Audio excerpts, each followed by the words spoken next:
사도행전 17장 22절로 29절을 본문으로 우리는 하나님을 힘입어 살고 존재합니다. 우리는 하나님을 힘입어 살고 존재합니다 라는 제목으로 말씀 전하겠습니다. 오늘 우리 유스 학생들이 특송했던 것처럼 당신은 사랑받기 위해 태어난 사람, 당신의 삶 속에서 그 사랑받고 있지요. 당신은 사랑받기 위해 태어난 사람, 당신의 삶 속에서 그 사랑받고 있지요. 당신이 누구인가, 그 존재에 대해서 어찌 보면 참 이게 교회를 떠나서 이 찬양은 정말 많은 이들에게 불려지고 감동을 주는 것 같아요. 오늘 본문에서 사도 바울은 아덴, 오늘의 이 아테네가 되겠죠, 복음을 전하고 있습니다. 여러분 혹시 성지 순례나 유럽 지역 여행을 가보시면 지금도 아테네 이 지역을 가보시면 여러 신전들, 기둥들, 지금 거의 기둥만 남았고 그런데요, 많은 철학과 또 많은 사상과 이야기, 원형 극장, 경기장, 많은 또 문화에 관련된 일들이 사실 그 아덴 지역에서 이렇게 많이 발상이 되었습니다. 많은 또 철학 중에 하나가 인간이 누구인가를 탐구하는 인간론이 있어요. 저희 신학교에서도 인간론을 배우는데 엔트로폴로지, 학명은 엔트로폴로지라고 그래요. 인간이 어떤 존재냐에 대해서 탐구를 하는 거죠. 연구를 하는 겁니다. 오늘 본문에서 아덴 사람들에게 사도 바울이 전한 복음 메시지의 핵심은 한 단어로 설명하면 존재예요. 뭐라고요? 존재예요. 존재. 두 가지 존재를 설명해요. 첫 번째, 하나님이 어떤 존재이신가. 한번 따라해 보실까요? 하나님이 어떤 존재이신가. 네, 오늘 바울의 복음 전파 속에 그 내용이 나오고요. 두 번째로는 따라합시다. 인간은 어떤 존재인가.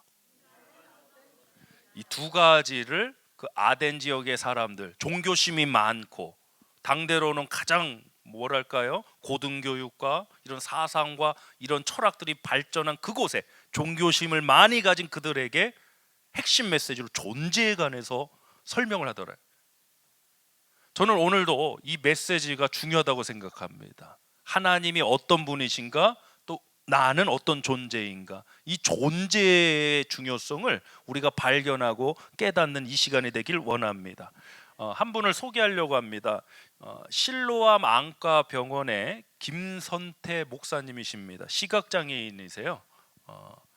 이분의 별명이 땅을 잃고 하늘을 찾은 사람이라는 별명이에요. 정말 멋있죠? 땅을 잃고 하늘을 찾은 사람. 김선태 목사님의 에세이 제목이기도 해요. 이분의 스토리는 이렇습니다. 1950년 6.25 한국전쟁에서 부모님을 다 잃었습니다. 그리고 불발탄, 폭발하지 않은 밤, 폭탄을 만지다가 두 눈이 실명되었습니다. 어린 나이. 여러분 그 시대를 한번 생각해 보세요.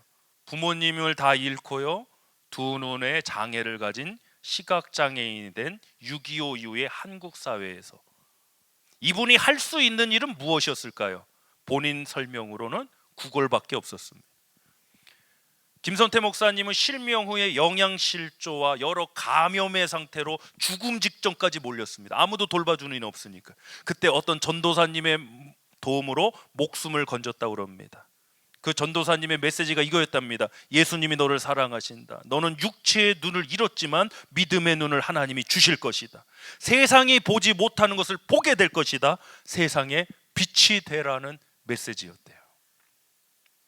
그리고 여러 친척집을 전전하고, 여러분 아시다시피 그 시대에 장애인을 키운다는 것은 사실 매우 어려운 일. 근데 내 자녀도 아닌 친척집을 전전하고 그렇게 참 힘들게 사셨어요. 그러다 결국 고모가 이렇게 말했답니다. 너는 저주받은 놈이다. 깡통 들고 구걸이나 해라. 그 말을 듣고 집을 나오셨답니다. 그리고 신촌에 텐트 친 어떤 교회에서 예수님을 영접하고 거기서 시각장애인으로 풍금, 오늘날 피아노죠, 풍금을 배워서 지금도 피아노를 기가 막히게 연주하세요. 그리고 미국 장로교 PCUSA 소속 선교사 엘린 디 클락 목사님의 장학금을 받아서 숭실 중고를 나와서 목사님이 되셨습니다. 그리고 1986년에 등촌동에 실로암 안가를 개원하셨어요. 1986년 이후부터 지금까지 3만 6천 명에게 개안, 다시 시력을 회복하는 수술을 해주셨어요. 여러분 놀랍지 않으세요? 어찌 보면 저주받은 인생으로 그 고모님의 말씀처럼 너는 저주받은 존재다, 너는 저주받은 놈이야, 그 저주받은 존재로 끝날 인생이었어요. 그 인생에게 하나님의 말씀이 선포됐고 하나님 주신 도움의 손길이 있었어요. 김선태 목사님이 본인이 이렇게 인터뷰를 할 내용이 있습니다. 저거는 죽을 수밖에 없는 운명이었습니다. 저는 거름뱅이 존재였습니다. 그러나 하나님의 말씀을 만났습니다. 그 미국에서 나를 위해 보내신 선교사님을 만났습니다. 그분의 장학금이 없었다면 지금의 나는 존재하지 않았을 겁니다. 우리 엎드린 교회가 누군가를 존재하게 하는 교회였으면 좋겠다는 생각이 들었어요. 우리가 뭐 앞으로 장학을 하든 뭐 어떤 선교 미션을 하든 이런 분을 존재하게 만드는 그러한 사역이 되었으면 좋겠다라는 그러한 감동을 얻었어요. 여러분, 한 사람의 존재가 이렇게 귀합니다. 세상은 아무도 이분을 주목하지 않았을 겁니다. 부모를 다 잃고 시각장애인 된 이분이 무려 3만 6천 명을 새롭게 보게 하는 그러한 일을 하게 되리라 누구도 상상하지 못했을 겁니다. 그러나 김선태 목사님을 부르신 하나님께서 그를 통해 일하셨습니다.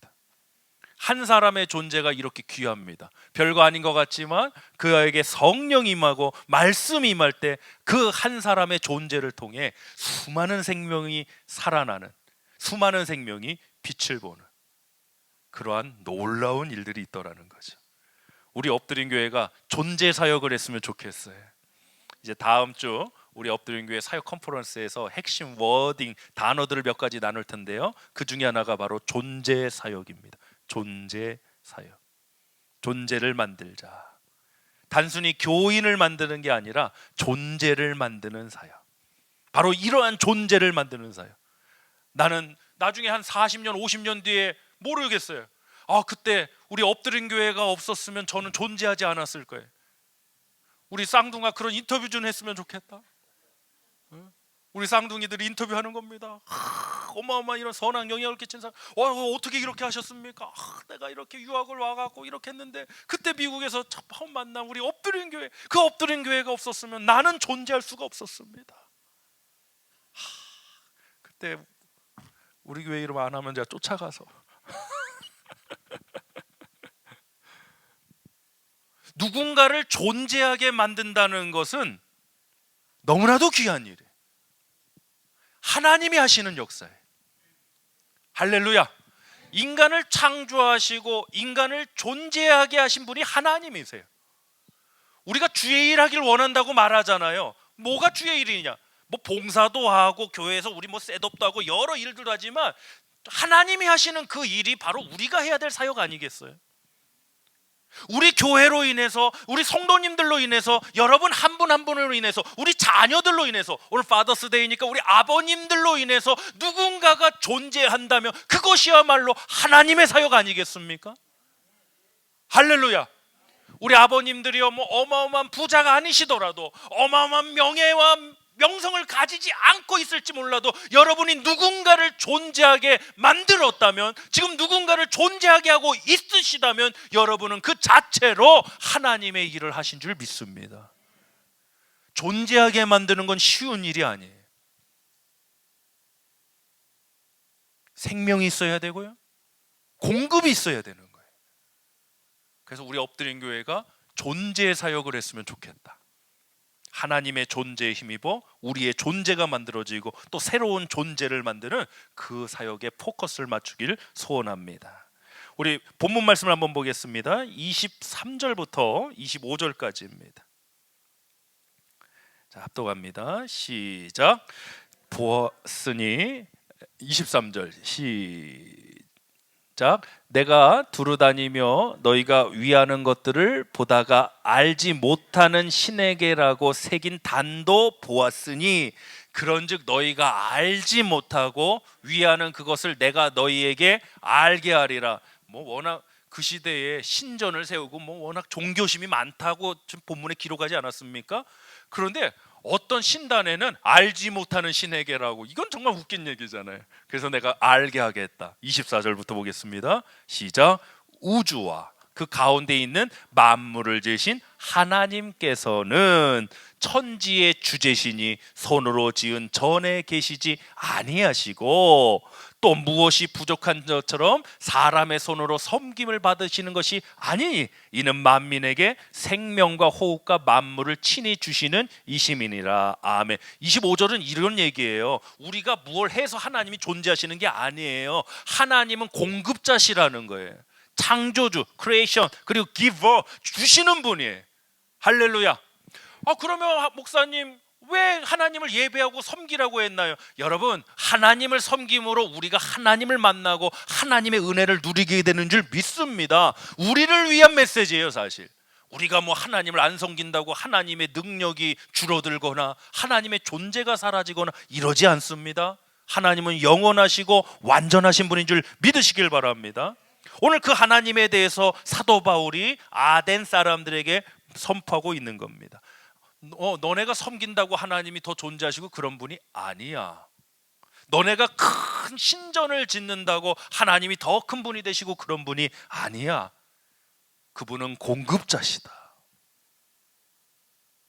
하나님의 존재에 대해서 설명을 하고 있습니다. 출애굽기 3장을 가보면요, 애굽으로 가라는 사명을 받은 모세에게 이 모세가 또 주저하잖아요. 그럼 모세가 하나님께 묻습니다. 하나님, 내가 저 이스라엘 자손에게 가서 우리 조상 하나님 여호와가 나를 보내셨다고 하면, 물으면 내가 하나님의 이름을 뭐라고 설명해야 됩니까? 출애굽기 3장 14절 한번 보겠습니다. 시작. 하나님이 모세에게 이르시되 나는 스스로 있는 자이니라. 또 이르시되 너는 이스라엘 자손에게 이같이 이르기를 스스로 있는 자가 나를 너에게 보내셨다 함이라. I am who I am. 나는 스스로 존재하는 자다. 하나님은 어떤 분이신가요? 스스로 존재하시는 분입니다. 우리 말씀 요약 첫 번째 나누겠습니다. 사도 바울이 이야기한 것도 이거예요. 하나님은 스스로 존재하시는 분입니다. 하나님은 스스로 존재하시는 분입니다. 그럼 우리 인간은요? 인간은 스스로 존재하는 자인가요? No, 아니죠. 우리 인간은 스스로 존재하는 자가 아니에요. 부모님에 의해서 태어났고, 그렇지 않습니까? 오늘도 우리가 먹는 음식, 어떤 농부에 의해서, 또 어떤 분 많은 손길들에 의해서 우리에게 전달되고, 또 그렇기 때문에 우리가 먹고 마시고 호흡하며 살아갈 수 있는 것 아니겠습니까? 공기가 없으면 죽고요, 음식이 없으면 죽고요, 물이 없으면 죽습니다. 존재할 수가 없습니다. 인간은 스스로 존재하는 존재가 아닙니다. 하나님은 스스로 존재하시는 분입니다. 할렐루야. 그래서 인간은 어떤 존재냐? 스스로 존재하는 자가 아니기 때문에 의존하는 존재. 의존한다. 누구를 의존합니까? 하나님 의존합니다. 하나님 은혜 없이는 살 수 없습니다. 또 오늘 파더스 데이인데요, 우리 응애 아기가 태어나면, 아기 언제 날 거예요? 진짜 궁금해 죽겠네. 빨리 났으면 좋겠어요. 빨리 저 나가고 저 우리 썬데이 스쿨을 빨리 좀 부흥하고 해야 돼요. 나가서 전도 못하면 나가서 전도하자고 내가 그렇게 얘기를 하잖아요. 한 둘 셋 났으면 좋겠어요. 뭐 애 보냐고 힘들더만 그건 그 집 일이고 일단 많이 났으면 좋겠어요. 자, 인간이란 존재는 스스로 존재하는 존재가 아니잖아요. 그래서 의존적인 존재. 또 우리 교수님이 지난 목요 또 녹음 때 이 말씀하시는데 공존하는 존재다. 두 가지 단어가 참 중요한 것 같아요. 의존하는 존재고 공존하는 존재다. 근데 이 시대는 마치 인간이 스스로 존재하는 자처럼 만들어가요. 문화가. 이게 하나님을 대적하는 일, 하나님만이 스스로 존재하는 분인데 뭐 관계도 없이 뭐 나 혼자 살면 될 것 같고 뭐.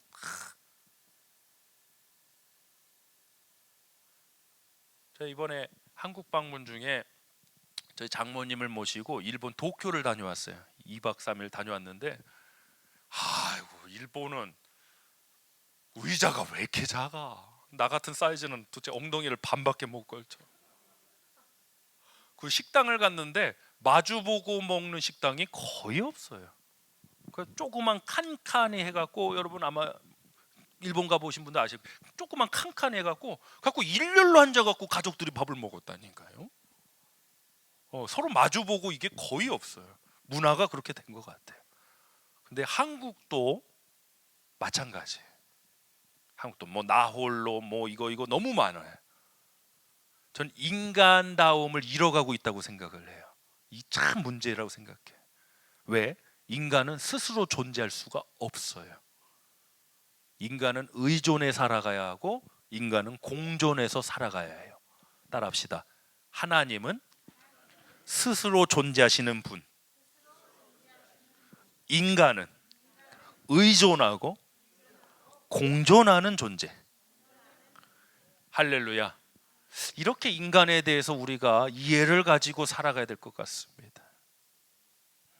다 혼자 잘난 줄 알고, 이제 애들 좀 크면요, 우리 파더스데이인데 우리 아버님도 혹시 그런 일로 상처 안 받으셨나요? 애들 좀 크면은 뭐 지들 혼자 큰 줄 알고, 지들 혼자 잘한 줄 알고.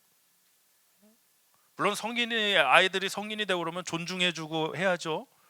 그런데 아이들도 부모님을 존경하고 해야 되는데 마치 혼자 다 큰 것처럼, 혼자 다 알아서 한 것처럼. 저는 그럴까봐 우리 애들한테 들어가는 돈 제가 다 적어놓고 있어요. 어마어마해요. 우리 애들 지금 보면은 아마 기절할 거예요. 아마 다 받아낼 겁니다. 제가 무슨 수를 써도. 하나 공짜가 없다는 걸 내가 분명히, 이 세상은 공짜가 없다는 걸 제가 다 적어놓고 있어요. 우리 아이들한테 그래요. 뭐 부담을 느꼈으면 좋겠어요. 부담을 안 느껴서 지금 문제인데 좀 부담을 주고 싶어요. 엄마 아빠의 인슈어런스는 신나일 신윤이하다. 너희가 우리 엄마 아빠의 보험이다.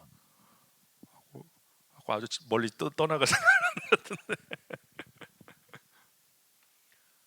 아니, 자녀가 어렸을 적에 좀 부모님을 의존할 수밖에 없고, 또 부모님이 좀 연로해지시면 자녀들과 의존하고 그러면서 서로 공존해 가는 것이 세상이고 인생인데, 오늘날의 시대는 이것을 다 파괴시키고 있어요.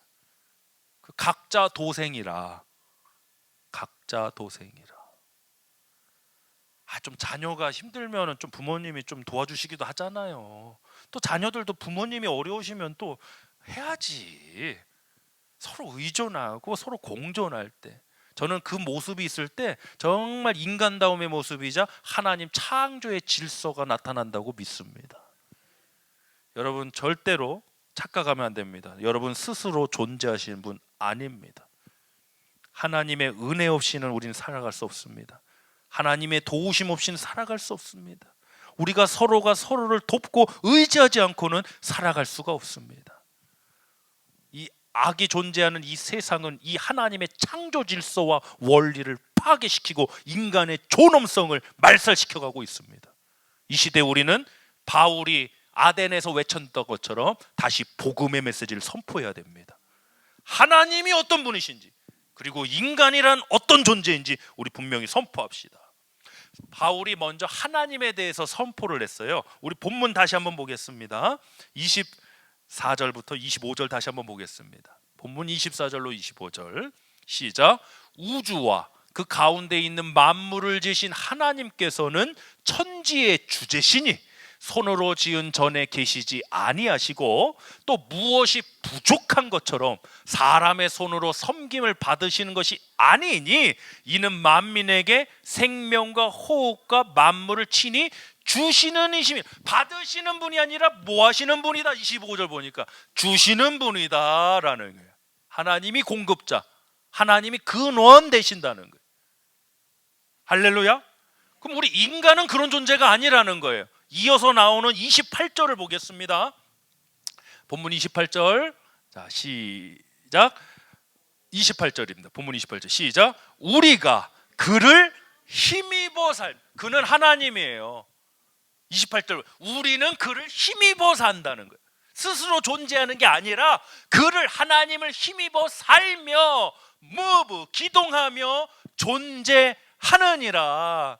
인간 존재는 누구로 인해서? 하나님으로 인해서 존재하는 거예요. 스스로 존재하시는 그분으로 인해서 인간이 존재하는 거예요. 할렐루야. 그래서 말씀력 두 번째 나누겠습니다. 인간은 하나님을 의지하는 존재입니다. 여러분, 하나님을 의지하는 모습을 연약하다라고 표현하면 정말 믿음 없는 소리입니다. 불신앙입니다. 제가 볼 때 하나님을 의지하는 모습이야말로 인간다운 모습입니다. 하나님을 의지하는 모습이야말로 하나님의 자녀다운 모습입니다. 우리 엎드린 교회는요, 그런 좀 영적 분위기가 항상 있었으면 좋겠어요. 어떤 성도가 삶에 너무 지치고 힘들 때 하나님을 간절히 의지하고 나갈 때 그것을 가지고 가십거리 삼거나 그것을 가지고 아유 이러지 마세요. 그 모습이야말로 정말 하나님의 자녀 인간다운 모습이에요. 할렐루야. 그러니까 우리 관념 속에 개념 속에 착각이 뭐냐? 우리가 마치 하나님처럼 돼야 참 인간다운 줄 알아요. 그게 선악과 범죄예요. 나 혼자 다 할 수 있고 나는 마치 스스로 존재하는 자야. 난 다 할 수 있어. 내가 다 알아서 해. 한번 겪어봐야지 어려움. 한번 코가 한번 그 코가 좀 삐뚤어져 봐야지. 그게 누구에게나 있다니까요. 여러분. 목회하는 제 안에도 있습니다. 부끄럽지만. 나는 멀티 목사야. 나는 다 할 수 있어. 이런 교만이 어디 있어? 그 가만히 생각해 보니까 그것이야말로 내 존재를 부정하고 내가 하나님처럼 되려고 했던 그 죄성이 나오는 모습이더라고요. 아니요, 나는 하나님을 의지할 수밖에 없습니다. 주님 살려주세요, 도와주세요, 붙들어주세요, 주님 고쳐주세요. 할렐루야.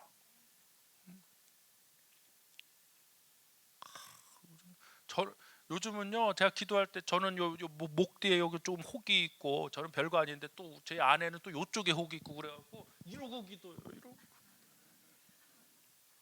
아이고 주님, 이게 앞뒤로 웬 난립니까 주님? 오늘 이정현 목사님 기도에 너무 감사합니다. 이 혹이 사라지게 해주세요. 취하고 혹 때려다 혹 붙이지 말고 하나 사라지게 해주세요. 앞뒤로 난리요. 앞뒤로. 아이고 참말. 그런 어려움을 겪을 때 다시 한번 깨닫게, 다시 한번 제자리로 돌아오게 되더라고요. 하나님 의지할 수밖에 없습니다. 주님 도와주세요.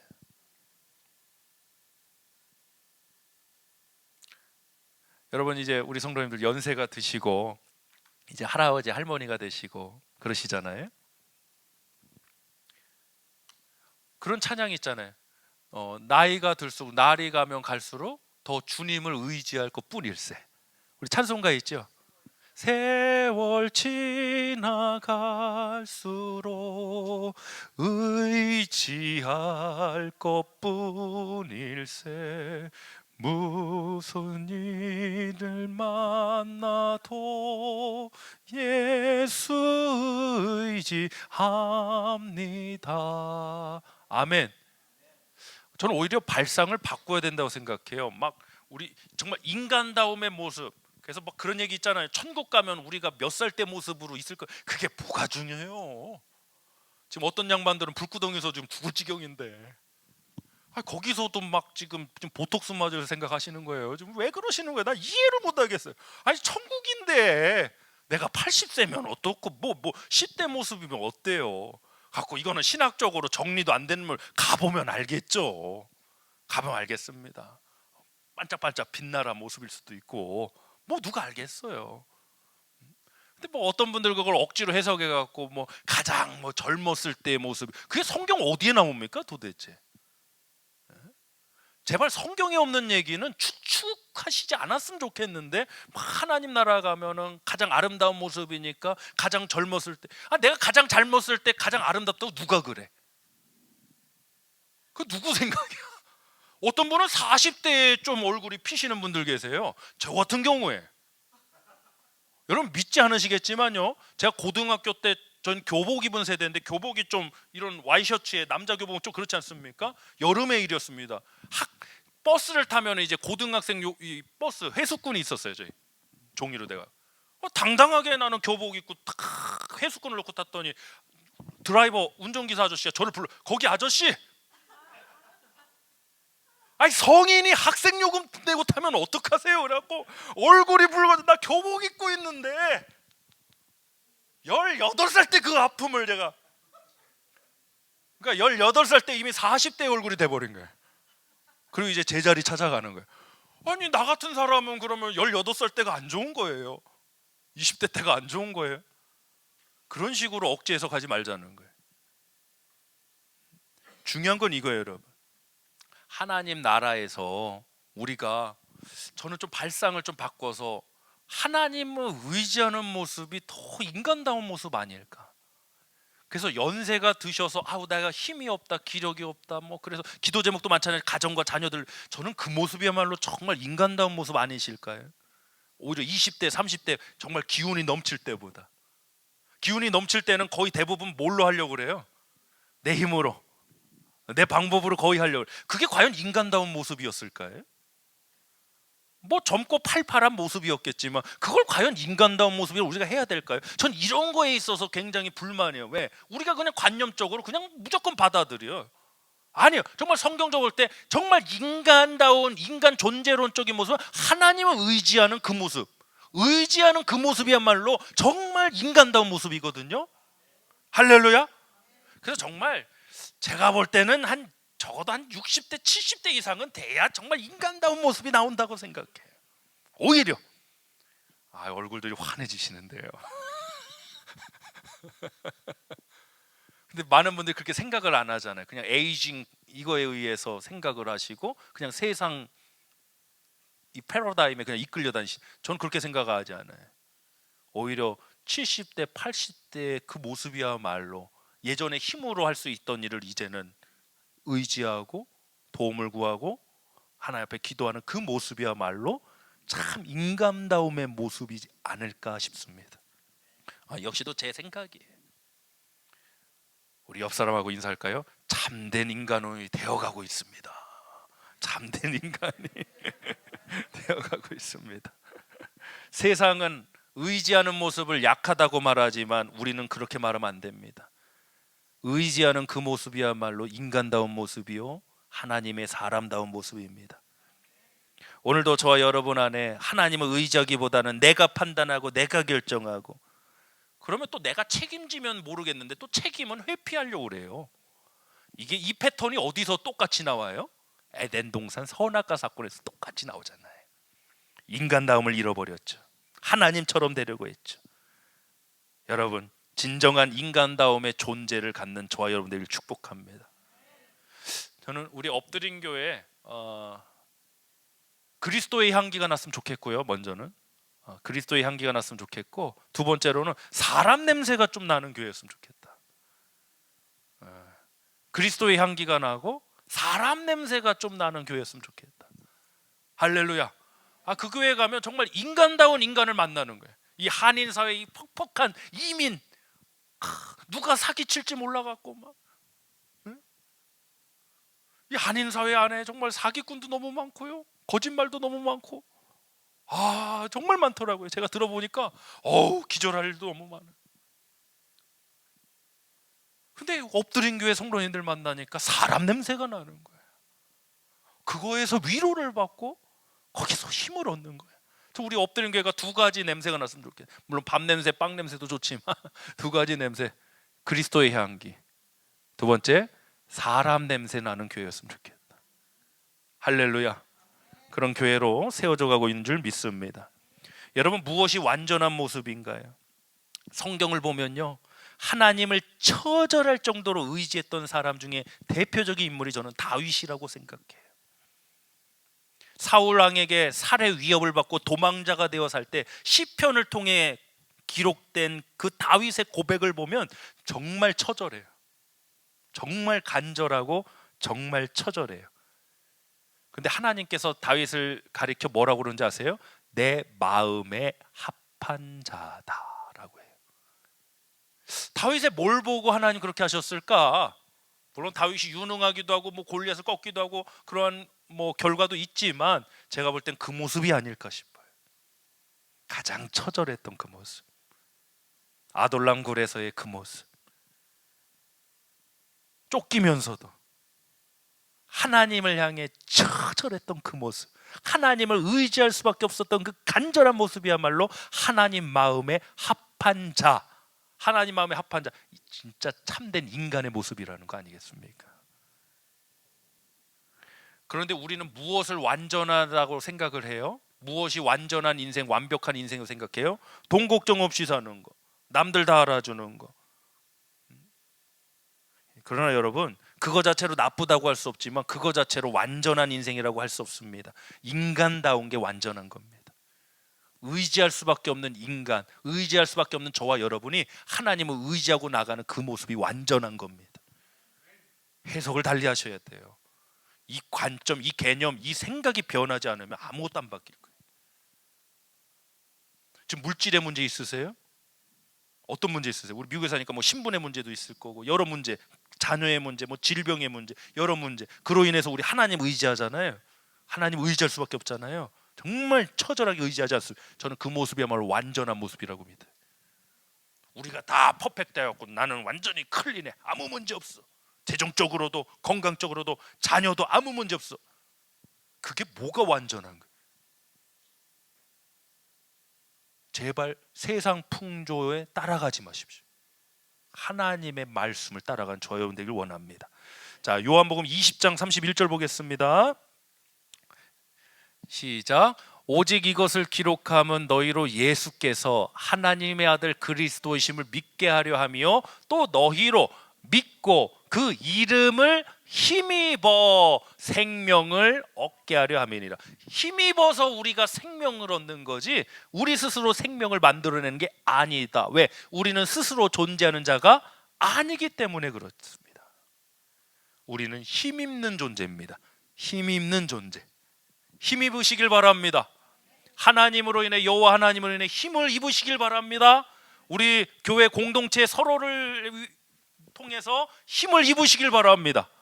핸드 투 핸드 프레이 지금도 계속되고 있습니다. 한 달만 하려고 했더니 너무 반응이 뜨거워갖고 6월까지 연장했습니다. 다음엔 발바닥 기도하려고 그러고 지금 뭐 할 수 있는 거 다 해야지 뭐. 손바닥, 발바닥.